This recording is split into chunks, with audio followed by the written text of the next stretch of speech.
Thank you very much. So I need to summarize 3 years worth of research in just 5 minutes. So I'm going to introduce a little bit of the overarching picture of what trans risk is.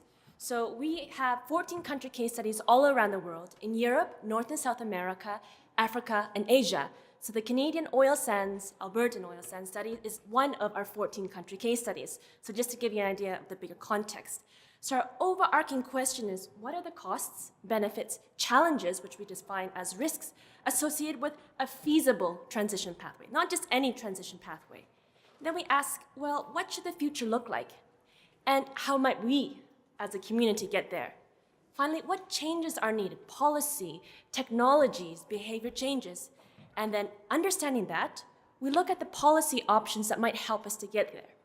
So just to give you a broader context, now you're experts of your own context, but we also take a bigger look at the picture, the bigger picture. We start at the top with the Paris Agreement that happened in 2015. This is the first time where all the countries in the world agreed that they're going to meet this climate obligation of not increasing the climate by 2 degrees. In the same year, we had the Sustainable Development Goals of the United Nations. Those goals where all countries are really promoted to think about more sustainable transition or more sustainable pathway. We also look at the regional perspective. In Europe, we have the European Union. In North America, we can look at the NAFTA. These are the broader overarching contexts which you really don't have control over, but has an impact at the national level. But mostly, we really look at the national level. And we know, as Canada, I'm also a Canadian, born and raised in Calgary, that each province is very different. So in our Canadian case study, we really focus on Alberta. And in there, we take energy as a starting point. But we also look at the intersections. Could there be potential impacts on other sectors and other economies? For instance, we can look at agriculture. So our other case studies, if you look at brochure, touch across a wide range of sectors. And finally, having a look at the sector, we look at the narratives. What are the ways of getting there? And based on that, we create scenarios. And what do we mean by creating scenarios? So this is our overarching approach. We take stakeholders very much as yourself. We've had 2 years to kind of engage in a diverse group of people, and we really ask them in a narrative format, where do you really want to go? And how do you want to get there?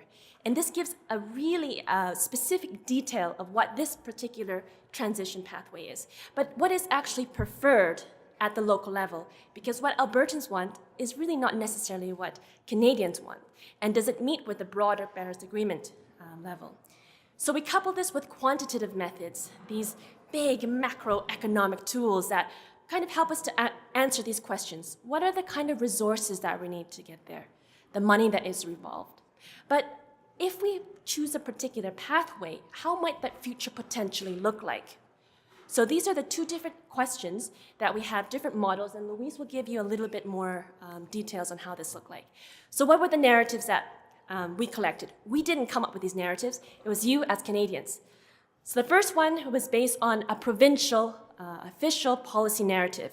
We're going to cap the hat on emissions.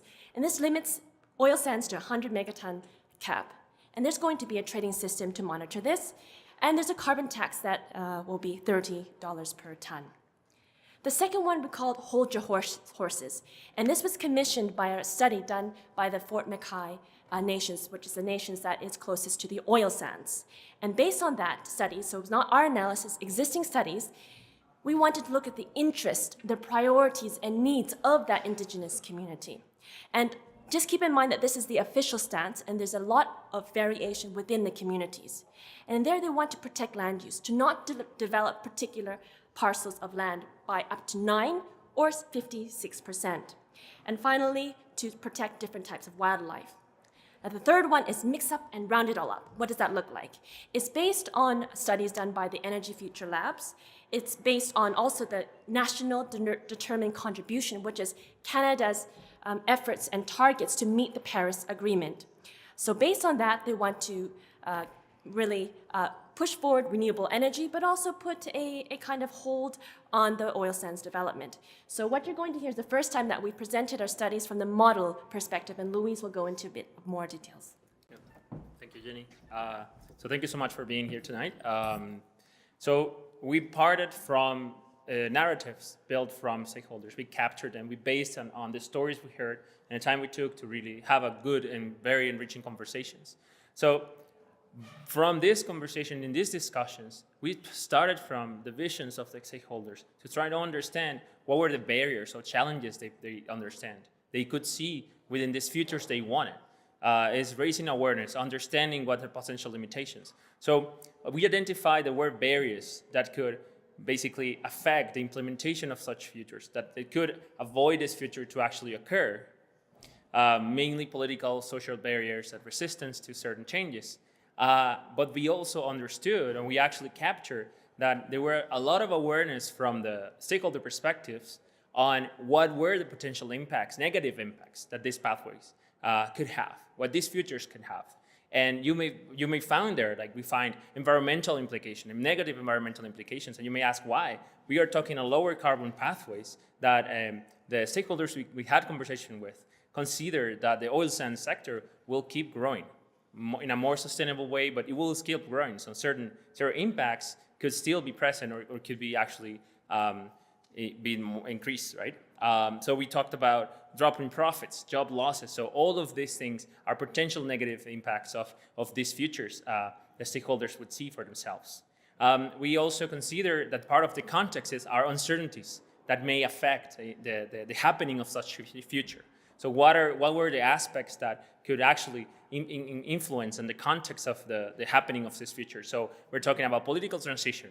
We're talking about economic diversification. So many other disruptive ideas or happenings that are not yet planned or are not yet foreseen that could have an impact on how this future look like. So in order to incorporate and to try to understand and provide information to our own stakeholders, we perform modeling that would give us some sort of idea on the economic perspective about carbon emissions or the potential emissions that these pathways could have, but as well on the economic impacts that this could have. So it is important to take these results with some critical view. This cannot be taken as an absolute. It's just part of the imagination that we're taking from stakeholders, and we're trying to see how this narrative could look like. First, in the terms of emissions, and we identified that the three pathways provided a route to decrease the emissions. So obviously, the more successful one was the one that was more comprehensive, that required the interaction and incorporation of several sectors. So as other researchers have mentioned, and other people have in the part of the discussion, working just on the oil sands is not enough. It is really a whole comprehensive, and you have to be a multi-sectorial action that could really have the impact we're going for if we are to meet the Canadian commitment on the Paris Agreement. We use a specific model, as you can see in the right corner, we can provide more information about it, but it has some certain limitations. So we were looking into the whole impact. So when I was talking on sectorial, we can see that changes in the oil sands alone, represented by the hat pathway or the horse pathway, were not sufficient. So we needed this more, and we are getting closer to our targets. This model had certain limitations. So we had to recur to the aid of a different type of model to have a better idea about the potential economic implications of these futures imagined by stakeholders. So we took the most comprehensive pathway that included the certain federal policies and provincial policies, and we actually were able to foresee or have an idea that actually climate action all over the world leaves our market exposed, as many of you may already know or you may have heard. So there is definitely market transitions that would affect how can we competitively place our product in oil and gas. However, these changes are actually more positive if Canada takes action. If we are able to revolutionize our products, or we're able to participate in other markets in a competitive way, there might be, these impacts may be more positive, actually. It's important to say that, as I mentioned before, we have to look at these results with caution because these are very complex systems, or reality is very complex. So the modeling would always just be very specific. So we have to be aware of, but it gives us a lead, and actually it feeds back to the stakeholders on what their futures and imagined future may look like. We also looked at potential impacts on labor, and there's definitely another impact in the sense that we have to work into creating new job opportunities if we are to compensate the changes that new markets, because we are completely exposed, and that's something that came very highlighted into our results. Our exposure to international market is big, so those changes will impact us right away, both in economic and labor-wise. So it's very important to consider how can we innovate in terms of mitigating such potential less positive effects. So yeah, I think we're good. I'm gonna pass down now to David so we can get your hands on the work and enjoy. All right, thank you. So, that felt very quick. Yes? There's copies of this presentation at your table. There's a couple of them, because we structured this to be exactly like that. Just to give you a small taste, I want you to endure the chaos. You're here to add your value to this conversation, not necessarily validate this research at the moment, but say, what is your opinion based on your background? If you turn to the papers you have, you'll see question number 1. I'm going to ask that for a couple of minutes. We're going to spend about 10 minutes doing this. This event's going to be over before you can blink. So stay focused, stay in the moment. 2 minutes where you don't talk to the people at your table. Just jot down your thoughts based on that whirlwind couple of presentations, and then open it up to discussion at your table.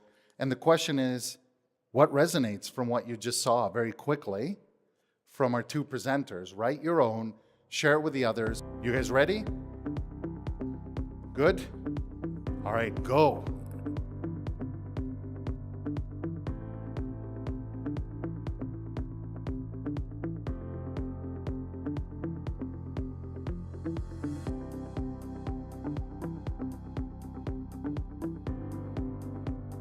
Okay, each of you picked somebody that's going to speak on behalf of your group. You know, we thought of really an entire strategy. Started with why are we here? You know, climate change, Paris Accord, we heard, you know, these great speeches as to what we're doing here today. When we got to kind of the how, we really need to think of, you know, social, environmental, and financial considerations and have that underpinned by proper government public policy. Then we got to the what, which was really the crux of our conversation. One of the things that we focused on was various solutions and the advancement in technology. Some of the things we talked about was autonomous vehicles and how disruptive they're going to be on the trucking industry. We talked about the importance of infrastructure, and you know, we have all these great ideas, but how can we make sure they come to fruition? Repurposing wells, CO2 splitting, energy storage, hydrogen. A lot of these technologies have really advanced in the last 10 years. And before we thought they might be possible, and now we know they are possible. Something else that we considered is that Alberta really has all the resources it needs to be successful. And it's really important for us to play a leadership role and be an advocate to all of the other provinces. This in turn kind of plays on the importance of taking a system view instead of just an individual provincial silo view, and how important it is for us to think about this Canada-wide. And lastly, one of the most important points was, you know, we need to aim for radical change. This is not an easy problem. It won't involve an easy solution. So we really need to aim high. And that's really what we talked about. So what resonated from the presentation was that we thought it was very positive that the team had addressed local concerns and incorporated those into the into discussion about the global problem. And then question 2, what we really concluded at our table was the need to run towards the biggest business opportunity of the century around technologies that address climate change and Alberta's role and opportunity to be an exporter of technologies to the rest of the globe that address climate change, and the need for a coordinated global drive to commercialize the technologies. So Table 4's notes on the presentation. First of all, we really appreciate the recognition of barriers going forward. A lot of people just assume clean tech everything and it'll be all rosy, but there are going to be some issues with that, and the change will be slow. So both the technology changes might be slower than we anticipate, but also people's opinions are going to be slow to change, and that needs to be recognized as well. We had a good conversation around how Indigenous groups, they're not stakeholders, they're rights holders, and that's a very important consideration going forward. And also the need to balance global needs versus local wants. For question number 2, for our kind of opinions and ideas, kind of what the first group said, we really need a system view, and it needs to be like a nationwide strategy for this. A really key part is that it needs to withstand government changes. We can't just have new governments flipping back and forth every couple years. Again, partnerships with Indigenous groups is going to be really crucial to kind of get these projects off the ground. And then another piece was we need to ensure we're using our human resources that we have and not losing jobs, because if we do that, we're really not going to get that local buy-in, which goes back to our first point about balancing local needs with the global, or local wants with the global needs. For question 1, some of the points that resonated for us was points including how it is important for local stakeholders to be involved for actions to be successful. The current state of things is largely the result of a large number of micro decisions. Alberta has a moral imperative to take action on this, not just in oil and gas, but in a multi-sector approach. Some of our cultural attitudes might be holding back from change, like a conservative attitude of less change is better, but focusing on a pioneering entrepreneurial spirit could be a major advantage for us. Some suggestions for question 2, I think are going to be very similar to table 4. We also spoke about importance of stability of political systems, making sure that enough time is spent on developing a vision so that a wide number of stakeholders can buy into it. Also talked about how there's a risk of regulatory cycles being outpaced by technology development or acting as a barrier to enabling different technologies, so a key thing to consider. And also we spoke about resiliency as well as being something of focus for Alberta going forward. So 2 points on the first question. We really thought the conversation should be broader. The analysis seems to be incredibly oil sands centric in Alberta. However, we thought there was a broader energy question, both in Alberta and the national.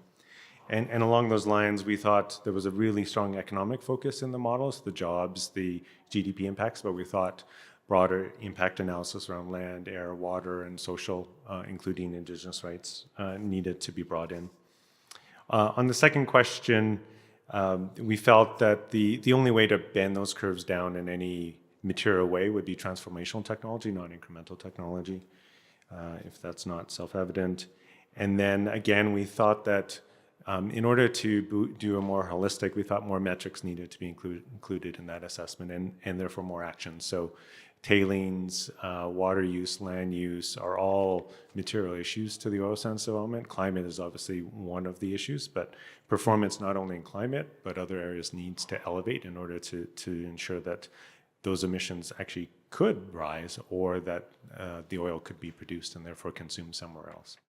For question number 1, we felt that we need to define local action, but consistently link that to a broader perspective, like national or global. So that was one point. We thought that truly the barriers are very significant, social rejection and political barriers. Those are both very large barriers to overcome, as evidenced by recent unrest in France and the US pulling out of the Paris Accord, and the current leadership in the United States and elsewhere. So, and we saw that the no action path, although presented as an alternative on the graphs and the charts there, maybe shouldn't have been shown there. Action has to be taken.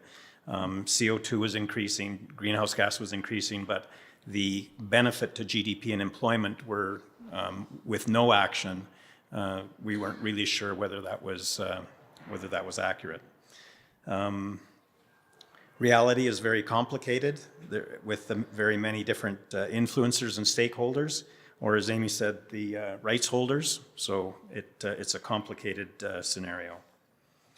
That's about all we came up with for number 1. Number 2, some of the ideas there.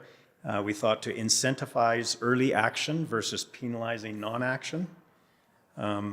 Social innovation is just as important as technical innovation.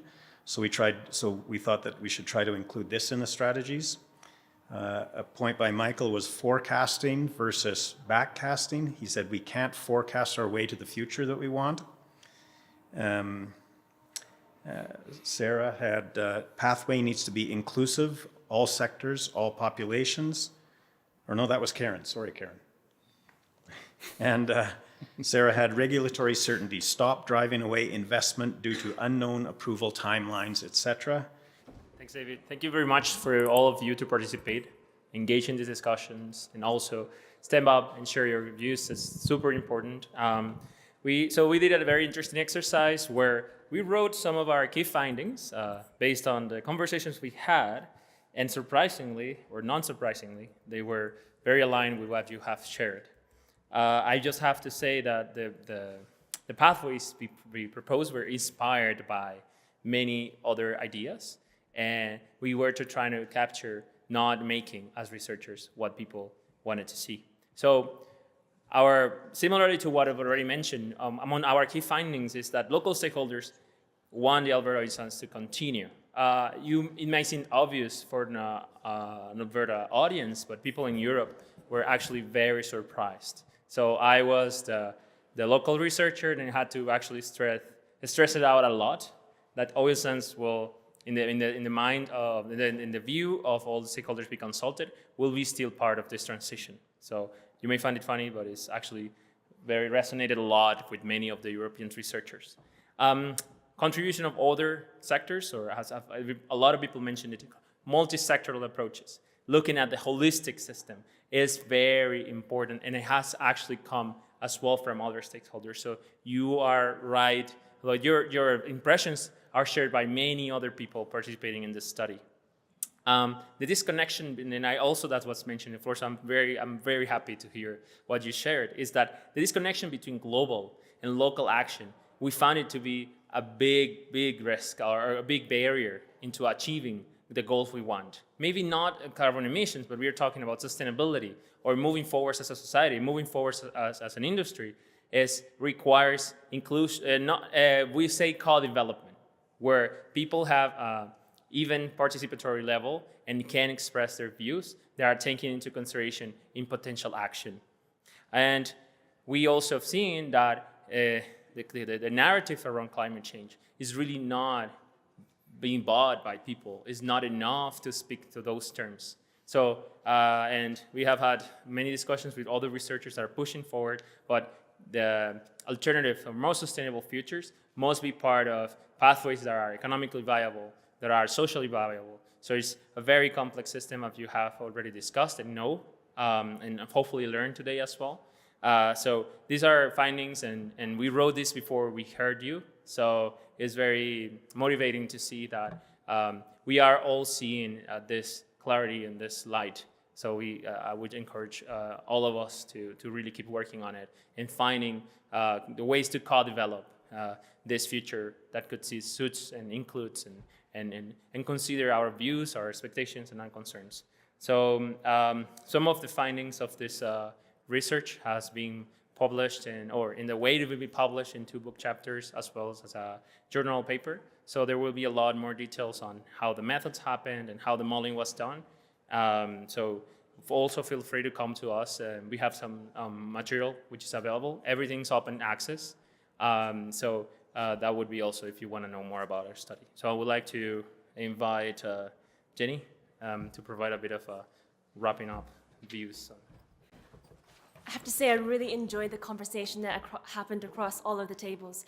I participated in a lot of our country case studies, in Chile, in China, in Kenya, and the most recent discussions were not so dissimilar. So we often say that, no, we're Calgarians, or we're Albertans, or we're Canadians, and we have different problems. But some of the issues with labor and transferring for different coal sectors, for instance, from the coal power or oil sands to alternative sectors, is also a problem that we experienced in the Polish case study. So if you look at the brochure, there are 14 other countries where we experience similar problems, and some of the similar risks that we also experience, such as barriers in terms of implementation with the policies. But I can go on in details, but I'm not going to. But we do have the results published, as Louis said. The first, we had a book that's published on narratives. We didn't want to just focus on the economics. And you will see that so many things cannot be modeled. But the key concerns, for instance, in the nuclear power sector, can be also the waste legacy. That is not included in the model. So we also have a study in the UK nuclear power sector. So if you have any questions on some of our research and you wanted to know a little bit more details, we're here to discuss with you. So I'm going to give some room for the rest of my colleagues who are also coming in from the outside, and they will give a reflection on what they think. I think I will be extremely personal as I realize that Alberta is not rich in oil sands, which was my idea on the way here, but it's actually rich in brains, innovation, and skills, which actually converted this oil sand into your wealth. My very first job after finishing at the London School of Economics was with Shell. So I guess affiliated with that minority in this room who is coming from directly from the fossil fuel industry. And my task was, part of a team, was commercializing all the skills what Shell developed, which could actually be used for the societal good or for public use, be it its own internal emission trading scheme, which then actually evolved into the European emission trading scheme, methane capturing technologies for waste, for, again, civilian utilizations, and many, many other things. And I think I must admit, we failed in that project. 20 years later, Shell is the very same fossil fuel company. Whatever we picked on the renewables, on methane or emission trading, is just really marginally changed or entered into mainstream. My hope is that in 20 years' time, I would return and I will see Alberta as extremely different as it is today. Very simply because you have all those ingredients in which I think the skills which you converted your oil sands into something which can be sold on the world markets, or at least in the US, is the real value what you bring to the table. And if you realize, and my feeling in this meeting is that you actually do see both the threats of the world changing, and then you are being left with something which has been valuable, but which may no longer be seen as valuable as it has always been, unless you take your own skills, your own ingredients, which you have in your hands, and move towards a different future. And I guess that's the hydrogen or renewable energy economy, what Lauren mentioned. And I'm just really, really happy of being part of that journey. And I will be back 20 years' time, seeing that Alberta is very different, but as rich, as happy as it is today. Thank you.